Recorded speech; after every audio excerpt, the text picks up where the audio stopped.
Hi everyone, I'm Katie Harrell, registered dietitian, nutritionist, and certified personal trainer, and you're listening to the Dark Blue Nutrition RD Coffee Talk podcast.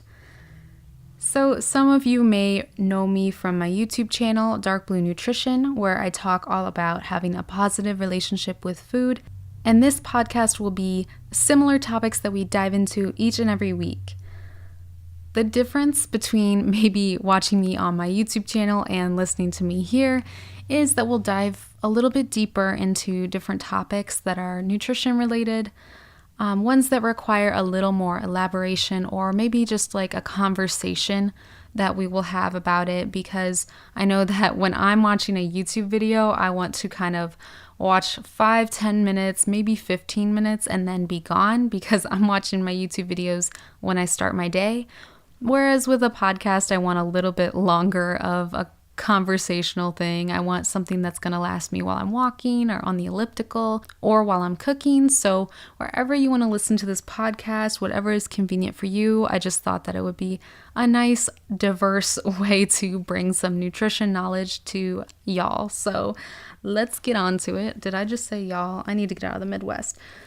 So today for episode 2 of my podcast, I want to talk about, is healthy eating as complicated as we think? I love this topic and I thought it'd be a perfect topic to start off with because so often I see in the media that we just overcomplicate nutrition. We overcomplicate health, and I really don't think it's quite as challenging or hard as the media can make it seem to everybody.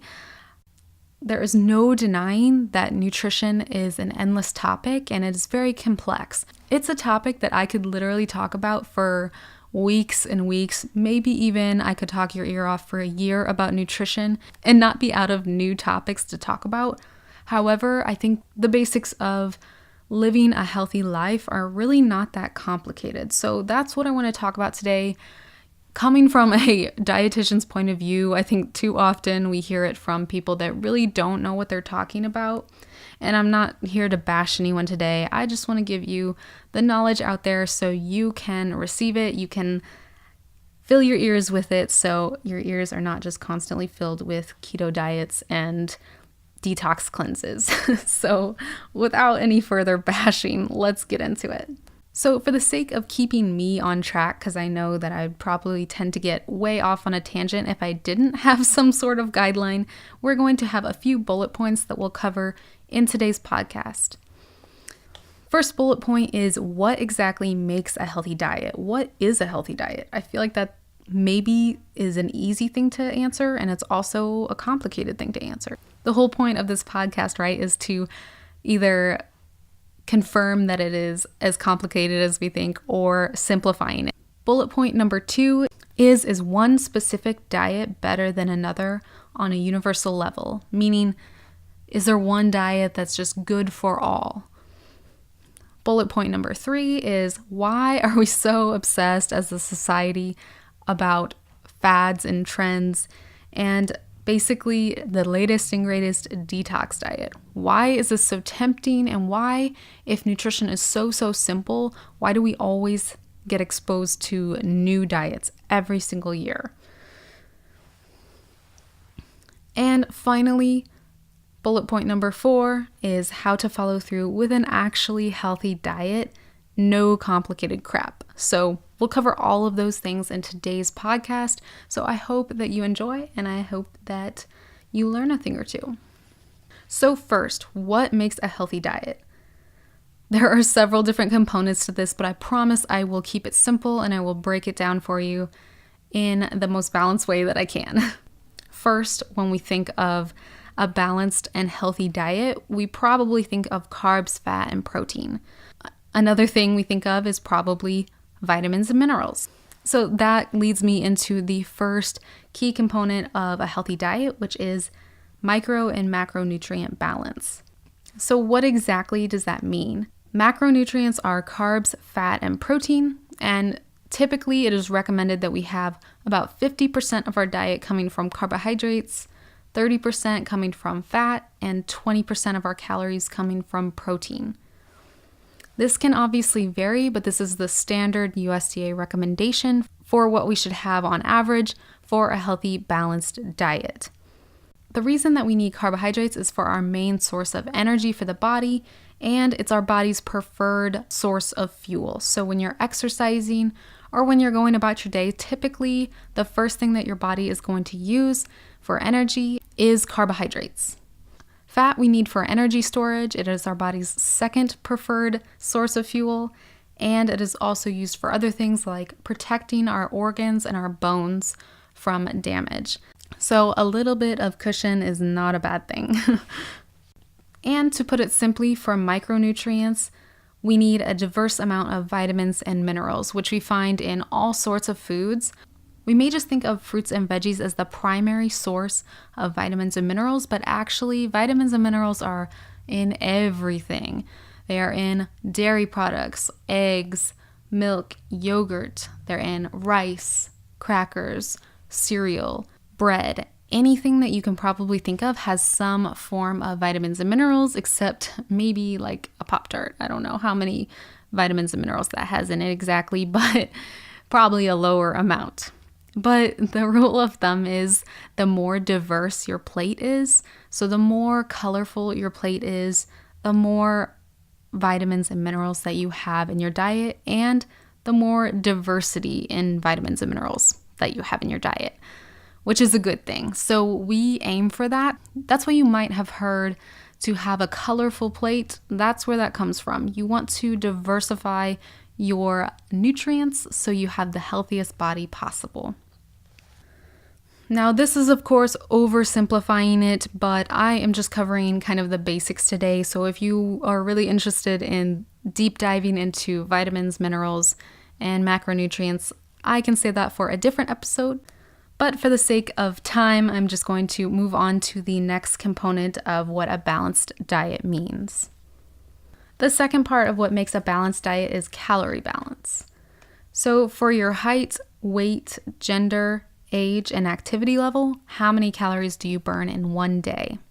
The goal is to not have an excess of calories and also to not have too little of calories. We don't want either of them. We kind of want a happy medium to where we maintain a healthy weight that feels good to us, which again might be different for every single individual. So it's not to say that you have to be a certain weight, but we just want to aim for living our best life and feeling the best that we can.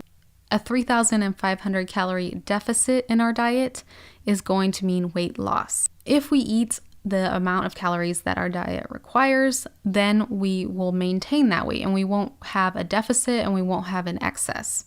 So that is kind of the goal. And a rule of thumb for having a balanced diet is not to have under 1,200 calories. If you have under this amount, it can actually slow down your metabolism and leave much room for vitamin and mineral deficiencies. If you're unsure of what your calorie needs are, you can always look up the Mifflin-St. Jean equation. So if you look up those calculators online, they will give you an approximate estimation of how many calories you need in a day to sustain your weight.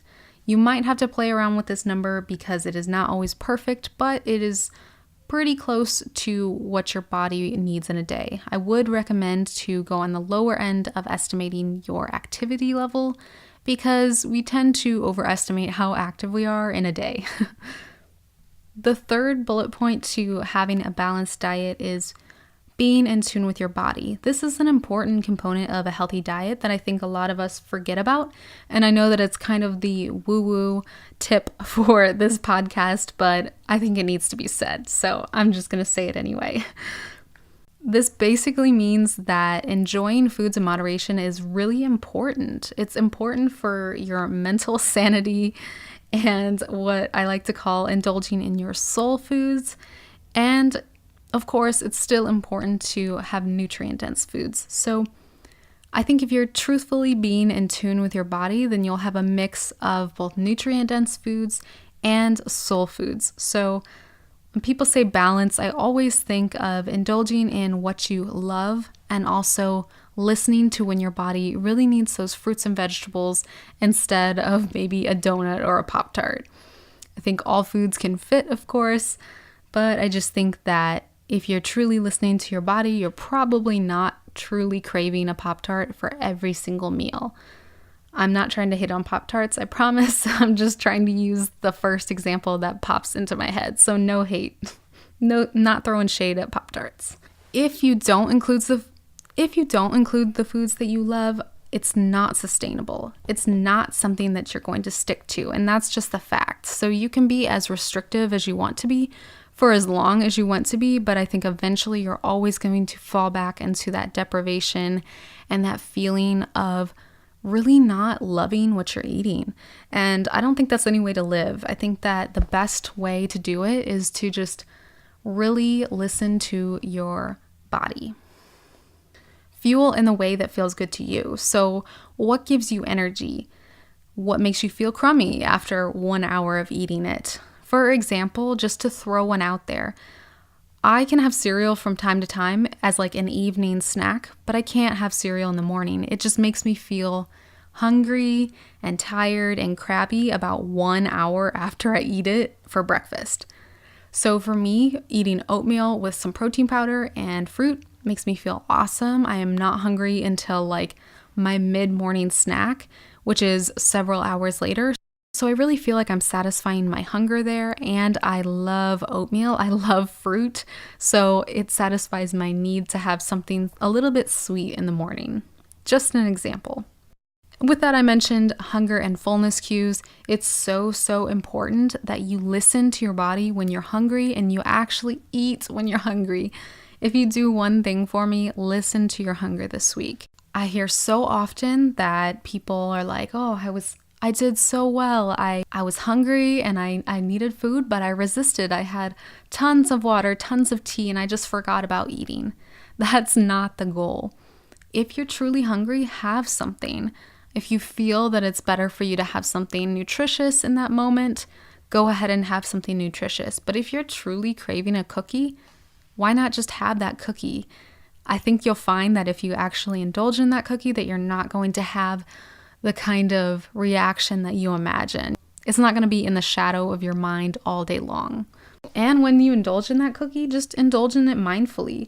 Have it slowly, savor that cookie just as you would savor any other food in your diet, hopefully. Savor that moment and feel it. Don't just eat it mindlessly and feel guilty. Eat that food, enjoy it, and move on with life. Okay, so now we're moving on to, is a specific diet better than another universally?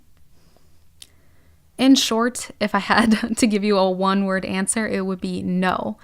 We are so different, so it's really hard to say that one diet is universally better than another, or one way of, when I say diet, I just mean way of eating, is really hard to claim that. If I would have to claim one diet universally a good idea for all, it would be the MyPlate recommendations, the USDA's MyPlate. For those of you who haven't checked in with the USDA guidelines since my pyramid, then I'll give you a small recap of what MyPlate looks like. Essentially, it is half of your plate is fruits or vegetables, a fourth of your plate is grains, mostly whole grains, a fourth of your plate is proteins, so that includes beans, chicken, beef, all that fun stuff. And they also recommend 3 cups of milk per day, which doesn't work for everyone, but essentially they are recommending that you have an appropriate source of calcium. So that can come from different sources. Tofu has calcium, leafy greens also have calcium, and you can always find a supplement or other sources if you find that appropriate for you. We are all so different, so it's really hard to say that one diet works for every single person. For example, if you have diabetes, then you're going to spread out the carbohydrates that you have throughout the day and keep your carbohydrates consistent so you can keep from having blood sugar highs and blood sugar lows. If you have PCOS, then you might need to lower your carbohydrates in order to lose weight, if that is your goal. And you might need to lower the amount of gluten or dairy that you have because this has been shown to help with inflammation in women with PCOS. I'm gonna throw some shade to the keto diet right here just for a second, but same with the keto diet. The keto diet is actually recommended for people who are under doctor supervision for having seizures and epilepsy, and it helps them have less epileptic seizures. Now, I would say that that's probably not most of us out there, and most of the people on the keto diet are probably not actually needing to be on a diet like keto. It's not sustainable, and it's not something that is necessary, and it can actually be very harmful for your body, for your kidneys, for so many different reasons, so not going to get on that tangent. However, I do think that it's important that we know that there are some people who do need specialized diets. There are some people that require it actually to live their healthiest lifestyle. It doesn't mean that that healthy lifestyle for them applies to the average healthy consumer. If you want me to bust any myths in the future, tell me what myths that you hear that you want to be busted, and I will do my best. So we talked a little about a healthy diet, and we talked about some of the reasons why someone might be on a specialized diet and why the average person really doesn't need a specialized diet. So why are we so addicted as a culture to having the latest and greatest fix, the latest and greatest diet trend? Why do we always see a new freaking diet trend out there? Well, I can give you a few really honest answers if you're ready for it. I think one is that we want a quick fix. What do those diets often promise us? Quick results, six-pack abs, and maybe like 7 days. So I think if that were true, that we would all be able to reach our goals pretty darn quick, and that the diet industry would basically not even be in existence. So obviously not true. So we want that quick fix. We want it now. We also are just thinking about the current and not the future. We're not thinking of sustainability. We're not thinking of how this can last long term. A healthy lifestyle is a lifestyle. A healthy diet should be part of that lifestyle. It's not just a temporary thing that we fix and then go back to our old ways and we're fine. It's something that we constantly have to maintain in order to achieve that health and to sustain that health. It's wishful thinking to think that we can be on a detox cleanse for 30 days and then never have to be healthy again. It's just something that is the fact of life. If you want to, just like if you want to gain muscle and keep it, you have to continuously work out. You have to continuously eat a nutritionally balanced diet in order to feel those benefits of a balanced diet. Another reason that I see people turning to diet trends is because they have had trouble in the past losing weight and they're very frustrated not seeing the progress that they want to see. This is like totally understandable. I can see where you'd be frustrated if you tried different things over and over again and it didn't work for you. My best recommendation is to find someone that you click with, find a dietitian that you click with, and work with them. They would be more than happy to help you achieve whatever goals you have. It doesn't just have to be weight loss. It can be anything. If you want a healthier diet, work with a dietitian one-on-one and make it happen. I offer one-on-one nutrition coaching, and the reason that I offer it is because I think it's such a valuable tool. It's something that I think everyone could use, not just people that have specialized diets, but certainly people that do have those specialized diets could use it even more. I think we could all use a little bit of building on that relationship with food because we all have some little struggles that come with healthy eating. Let's be honest. Okay, so to finish things off today, how do we actually follow through with a healthy diet? We said that it's easy. We said that diet trends are crap. So how do we actually stick to a healthy diet? It's hard because what we know is not always what we do. It's all about behavior. It's not just what we have learned to do. We all know that we should eat fruits and vegetables. So how the heck do we do it? First, don't start huge. Start small. It can be really tempting to try to go all out, but how often do we go all out and then we burn out super quick and then we never want to go back to it because we're so frustrated that it didn't work? Exactly. Don't do that again. Start small. If you want to start exercising, start walking. Do it a couple days a week. You don't have to do it every day, a couple days a week, and then build up. You can go to the gym. You can go do a yoga class. You can work out at home. Build up to small, healthy habits. If you want to start including vegetables in your diet, include one extra vegetable each week and just try a new vegetable each week. Again, it doesn't have to be an overhaul of turning your pizza into cauliflower pizza. It can simply be changing one tiny food each day and seeing where it goes from there. I think it's good to have short-term goals where you face them once per week, intermediate goals that you have that last maybe every couple weeks or to a month, and then long-term goals. So what is your big giant goal that you want to achieve over the next 6 months? Break it up so it seems attainable, but so that you can also see the big picture. Also, it's important to keep your expectations realistic. If it's something like weight loss, remember that 0.5 to 1 pound per week is the average and healthy weight loss. Not any more than that. Not 5 pounds a week, not 10 pounds a week, not even 2.5 pounds a week. It's about 1 pound a week that is a healthy weight loss. So if that is what you're achieving, that is great, if that is your goal. And for other things, let's relate it to something that's not weight related. So if your goal is to exercise 5 times a week and you exercise 3 times a week, girlfriend, that is fantastic. That is great. Keep going for it.